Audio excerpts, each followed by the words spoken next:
Everyone, आज हम बात करने वाले हैं time period of a satellite. तो चलिए जल्दी से स्टार्ट करते हैं।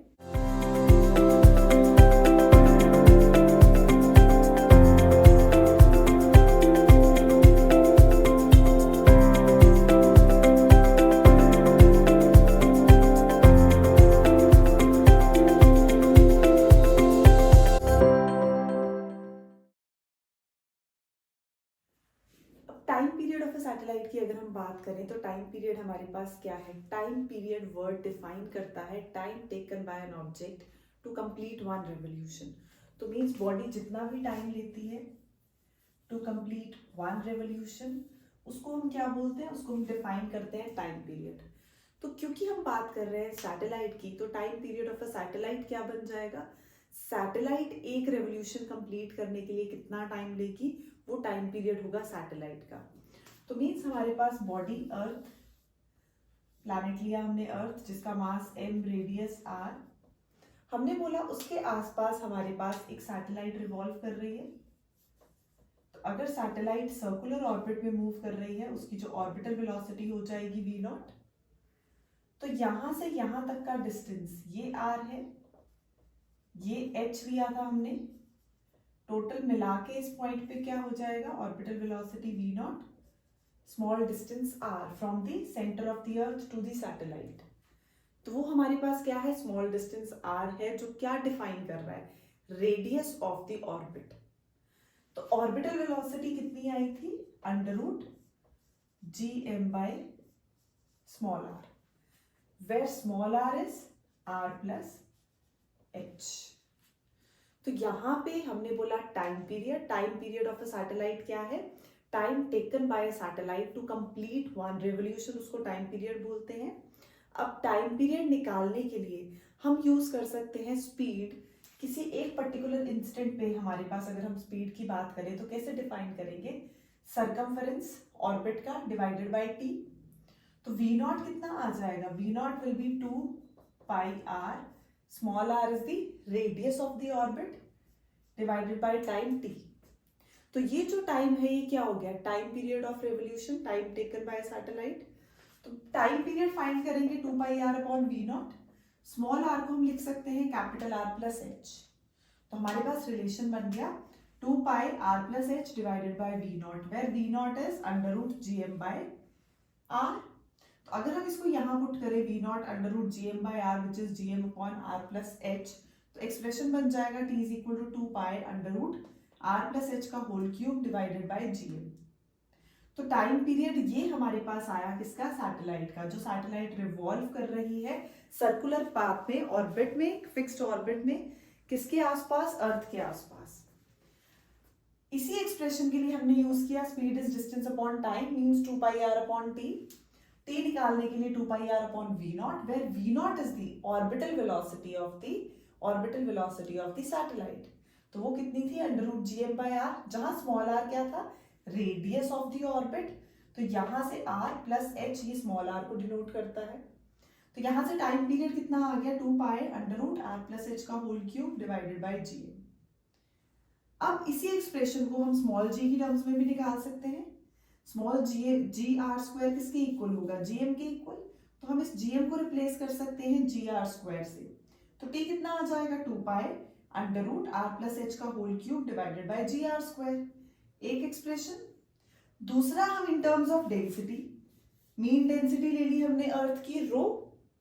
Density is mass upon volume, volume हो गई 4π3 pi r क्यूब। तो यहां से हम m की वैल्यू, इस m की वैल्यू पुट कर सकते हैं। तो जैसे ही हम इस m को पुट करेंगे यहाँ पे, मेन एक्सप्रेशन तो यही रह रहा है, इसमें एक बार gm को gr स्क्वायर पुट किया। अब एक बार इस मास किसका है? ये प्लैनेट का। प्लैनेट कौन सा लिया है? अर्थ। तो उसका हम पुट करेंगे तो हमारे पास आ जाएगा इन टर्म्स ऑफ डेंसिटी। ये हमारे पास है टाइम पीरियड। इसको हम किसी भी तरीके से मॉडिफाई करके आगे लिख सकते हैं। तो सबसे पहला एक्सप्रेशन, दूसरा in terms of small acceleration due to gravity, third in terms of density, mean density of the earth. फिर हमने बोला अगर हम इसमें एक केस लें, जो सैटेलाइट है, if this satellite revolves close to the surface of the earth, मतलब ऐसे जा रही है, तो मीन्स हमारे पास जो r है वो h के कंपैरिजन में काफी बड़ा है। रेडियस ऑफ द अर्थ जो है वो बहुत बड़ा है as compared to this distance. तो h डिस्टेंस अगर स्मॉल है, ये डिस्टेंस कौन सा है, अर्थ के सरफेस से लेकर सैटेलाइट जहां जिस फिक्स्ड ऑर्बिट में मूव कर रही है। तो it means if r is greater than h, तो हम h को निग्लेक्ट कर सकते हैं। जो भी चीज स्मॉल होती है हम उसको निग्लेक्ट कर देते हैं। तो h को अगर हम जीरो पुट करेंगे तो हमारे पास एक्सप्रेशन क्या बन जाएगा, ये आ गया 2πr³ first g capital GM की टर्म्स में। अगर हम इसको पुट करते हैं स्मॉल g वाले एक्सप्रेशन में तो ये आ जाएगा t is equal to 2π√r/g। ये बहुत इंपॉर्टेंट रिलेशन है, ये आगे भी हमारे पास ऑसिलेशंस में जाके आता है। तो t इज 2π√r/g। तो अगर हम radius of the earth put करें, acceleration due to gravity put करें, तो हमारे पास टाइम पीरियड आ जाता है 84.6 मिनट्स। फिर से हमने बोला हमारे पास टाइम पीरियड क्या है, time taken by the satellite to complete its one revolution around the planet. तो यहाँ प्लैनेट कौन सा है, अर्थ। तो time taken by the satellite to complete one revolution is time period. ये एक चक्कर का टाइम पीरियड हमारे पास कितना हो जाएगा, t। सर्कमफेरेंस कितना होगा, 2πr। Radius of the orbit is small r divided by t। तो स्पीड इज 2πr/t। t हो जाएगा 2πr/v0। ऑर्बिटल स्पीड पुट की, ऑर्बिटल वेलोसिटी पुट की, टाइम पीरियड आ गया। इसी को मॉडिफाई कर सकते हैं in terms of small g। फिर इसको लिख सकते हैं in terms of mean density of the earth, rho. फिर हमने उसको लिया कि अगर ये जो सैटेलाइट है, अगर ये सैटेलाइट बहुत क्लोज रिवॉल्व कर रही है अर्थ के सरफेस से, तो h को जीरो पुट कर सकते हैं। तो टाइम पीरियड कितना आ जाता है, 2π√r/g, which is further 84.6 minutes. तो ये हमारे पास है time period of a satellite. Next हम बात कर रहे हैं height of a satellite above the earth surface. तो हमारे पास हमें हाइट फाइंड करनी है। अगर हम कंसिडर करें जो अर्थ है हमारे पास वो रोटेट कर रही है, उसका जो टाइम पीरियड है ऑफ रेवोल्यूशन वो है 24 आवर्स। हम एक सैटेलाइट कंसिडर करें with the same time period, और जैसे अर्थ मूव कर रही है सेम जो हमारे पास सैटेलाइट है उसकी रोटेशन भी हम वेस्ट टू ईस्ट कंसिडर करें, मीन्स हमारे पास दोनों की जो रिलेटिव एंगुलर वेलोसिटी है, अगर हम वो बोलते हैं जीरो है और हम बोले कि सेम एंगुलर वेलोसिटी से सैटेलाइट मूव कर रही है, time period same, sense of rotation west to east same, angular velocity, relative angular velocity दोनों की क्या हो, जीरो हो, तो अर्थ के विद रिस्पेक्ट टू जो सैटेलाइट है वो हमें स्टेशनरी अपीयर करेगी। उस सैटेलाइट को बोला जाता है जियो स्टेशनरी सैटेलाइट। तो हमें हाइट फाइंड करनी है कि कितनी हाइट पे वो सैटेलाइट्स हमारे जो है वो मूव करेंगी। तो हाइट के लिए हम यूज करेंगे सेम टाइम पीरियड का एक्सप्रेशन। टाइम पीरियड का एक्सप्रेशन यूज किया ये वाला, यहाँ पे रूट था, हमने स्क्वायरिंग कर दी तो बन गया t², 2 का स्क्वायर 4 का स्क्वायर 4π, 2 का स्क्वायर 4 हो गया, पाई का स्क्वायर π², रूट हटा r+h का whole cube divided bye gr²। अब ये टर्म एक तरफ बाकी सब एक तरफ, तो क्या बन जाएगा, gr²t² डिवाइडेड बाय 4π²। क्यूब हटाया, इधर आके क्यूब रूट हो जाएगा। अब r को दूसरी साइड लेके आएंगे तो ये बन गया हमारे पास h। तो अगर हम इसमें सारी वैल्यूज, स्पेशली टाइम पीरियड हमें पता है 24 आवर्स, रेडियस पता है, एक्सेलरेशन ड्यू टू ग्रेविटी पता है, अगर हम ये सब वैल्यूज पुट कर दें तो हमारे पास जो वैल्यू आ जाती है हाइट की वो अप्रोक्सीमेटली 36,000 किलोमीटर आ जाएगी। तो हम इस तरीके से अगर हमें हाइट फाइंड करनी है of a satellite above the earth surface तो ये एक्सप्रेशन जो है वो यूज कर सकते हैं। स्पेशली हमारे पास जियो स्टेशनरी सैटेलाइट्स, तो ये जो टॉपिक है ये बहुत इंपॉर्टेंट है। कहाँ यूज होती है, कम्युनिकेशन पर्पसेस में। जियो स्टेशनरी सैटेलाइट्स वो सैटेलाइट्स होती हैं जो हमें अर्थ से, अर्थ की रिलेटिव वेलोसिटी अगर हम बात करें, दोनों की वेलोसिटी सेम है, सेंस ऑफ रोटेशन सेम है, दोनों का जो हमारे पास टाइम पीरियड है वो सेम है। तो इक्वेटोरियल प्लेन में मूव करती हुई हमारे पास satellite west to east move कर रही है, और हम बोल सकते हैं 24 आवर्स है उसका टाइम पीरियड। अर्थ के विद रिस्पेक्ट टू हमारे पास उसकी जो एंगुलर वेलोसिटी है वो क्या हो जाएगी, जीरो। दोनों की एंगुलर वेलोसिटी जीरो, मींस अर्थ से हमें कैसा अपीयर करेगा कि वो जो सैटेलाइट है वो कैसी है, स्टेशनरी है। इसीलिए नाम दिया गया जियो स्टेशनरी सैटेलाइट्स। तो हमें अगर हाइट फाइंड करनी है तो सिंपली हम टाइम पीरियड के एक्सप्रेशन को यूज कर सकते हैं। कुछ मैथमेटिकल कैलकुलेशन से हम क्या निकाल सकते हैं, हाइट। नेक्स्ट है हमारे पास एंगुलर मोमेंटम। तो एंगुलर मोमेंटम की अगर हम बात करें, सैटेलाइट यहां मूव कर रही है अर्थ के सरफेस के आसपास। ये जो सैटेलाइट, उसका जो रेडियस है ऑर्बिट का स्मॉल आर, ऐसे मूव कर रही है। तो सैटेलाइट पे यहाँ पे जो फोर्स लग रही है वो कौन सी है, नेट फोर्स, सेंट्रीपिटल फोर्स है। Net force, centripetal force satellite experience कर रही है, बट जो नेट टॉर्क है इस ऑर्बिट में, जो नेट टॉर्क है टुवर्ड्स द सेंटर हमारे पास, वो एक्सपीरियंस करेगी, वो कितना होगा, जीरो। टॉर्क जीरो होने की वजह से हमें पता है tau is dl by dt, तो जो एंगुलर मोमेंटम है वो क्या हो जाएगा, कांस्टेंट। कौन सी फोर्स एक्सपीरियंस की सैटेलाइट ने, net force, centripetal, but torque हमारे पास कितना हो गया, जीरो हो गया इस ऑर्बिट में। टॉर्क जीरो होने की वजह से जो L है, एंगुलर मोमेंटम है, वो क्या हो जाएगा, कांस्टेंट। कैसे फाइंड कर सकते हैं, mvr होता है, जो हमारे पास L है उसको हम r क्रॉस p भी लेते हैं। तो r क्रॉस p हमने लिया था, तो हम p को मोमेंटम, मास इनटू वेलोसिटी लिख सकते हैं। तो ये बन जाएगा mv0, v0 is the orbital velocity.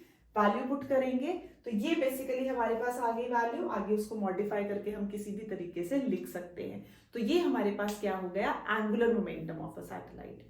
Next is total energy of a satellite. अब क्योंकि सैटेलाइट मूव कर रही है अर्थ के अराउंड, तो एक ग्रेविटेशनल पुल की वजह से जो हमारी सैटेलाइट है वो एक एनर्जी पोजेस कर रही है, कौन सी, पोटेंशियल एनर्जी। तो पोटेंशियल एनर्जी हमारे पास कितनी आई थी, -gmm/r।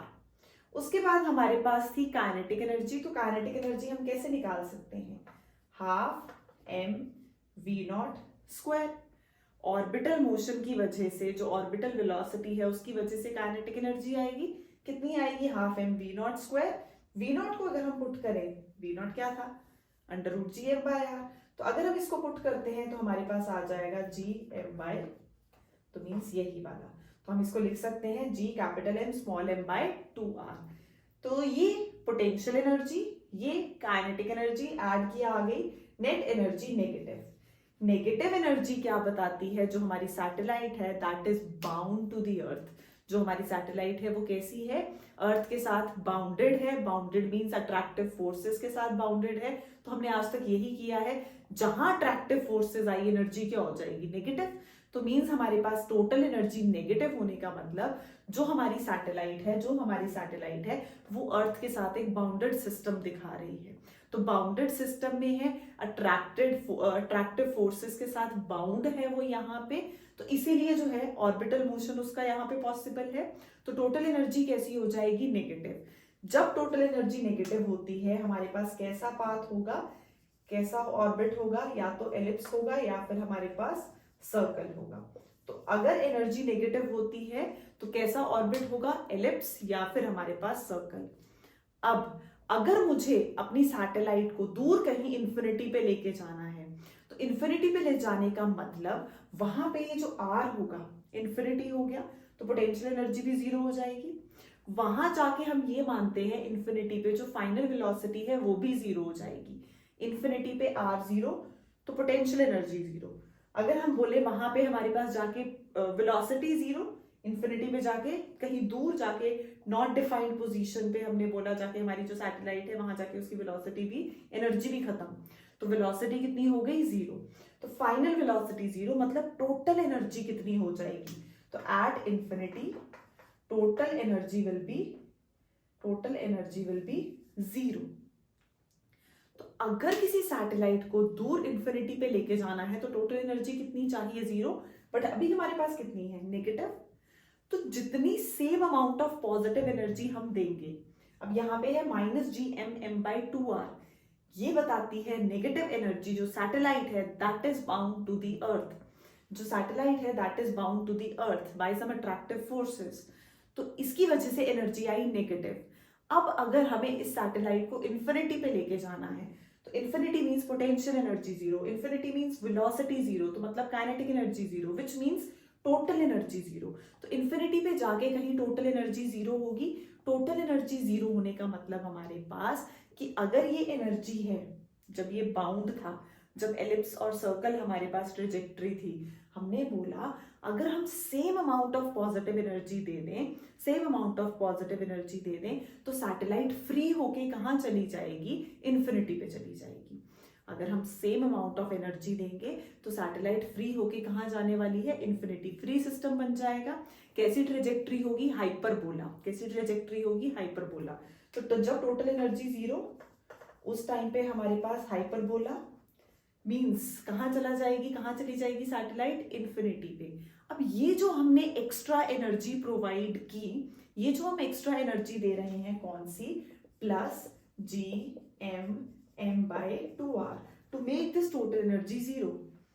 हम इतनी एक्स्ट्रा एनर्जी प्रोवाइड कर रहे हैं सैटेलाइट को ताकि वो इन्फिनिटी पे चली जाए, ताकि वो फ्री सिस्टम बन जाए, ताकि ट्रेजेक्ट्री हाइपरबोला हो। तो वो जो एक्स्ट्रा एनर्जी हम देते हैं उसको बोला जाता है बाइंडिंग एनर्जी। तो binding energy is extra energy given to the satellite to move it freely to infinity. उसको फ्री जो करना है वहां से, जो बाउंडेड सिस्टम है उससे उसको फ्री करके उसको कुछ एनर्जी हम प्रोवाइड कर रहे हैं ताकि नेट जो है हमारे पास कितनी हो जाए, 0। टोटल इतनी थी, हमने कितनी एक्स्ट्रा दी, इतनी दी। टोटल का पॉजिटिव, टोटल नेगेटिव थी, हमने सेम अमाउंट ऑफ पॉजिटिव देनी है। तो वो जो एक्स्ट्रा एनर्जी हम सैटेलाइट को दे रहे हैं उसको बोला जाता है बाइंडिंग एनर्जी। हमने किया टाइम पीरियड, हमने निकाली हाइट, हमने बोला जियो स्टेशनरी सैटेलाइट कौन सी होती है, एंगुलर मोमेंटम कांस्टेंट। फॉर्मूला क्या है, ये टोटल एनर्जी हमारे पास नेगेटिव आती है, विच मीन्स जो सैटेलाइट है that is bound to the satellite. But अगर हमें उसको 0 करना है, इन्फिनिटी पे लेके जाना है, तो हमें कुछ एक्स्ट्रा एनर्जी देनी पड़ेगी ताकि उसकी ट्रेजेक्ट्री कैसी हो, हाइपरबोला। तो उसको हमें जो एक्स्ट्रा एनर्जी देनी है वो एनर्जी कौन सी होगी, बाइंडिंग एनर्जी होगी। तो हम रिलेशन निकाल सकते हैं, kinetic energy, U represents potential energy और E रिप्रेजेंट्स टोटल एनर्जी। तो अगर मैं काइनेटिक एनर्जी और टोटल एनर्जी को डिवाइड करूं तो आता है -1, which means K is equal to -E। अगर मैं पोटेंशियल एनर्जी और टोटल एनर्जी को डिवाइड करूं तो आता है 2, which means potential energy is twice of total energy. तो हमने जनरलाइज किया, potential energy is twice of total energy, potential energy is negative of twice of kinetic energy. तो यहां से हमारे पास पोटेंशियल, काइनेटिक और टोटल एनर्जी के बीच में क्या आ गया, रिलेशन।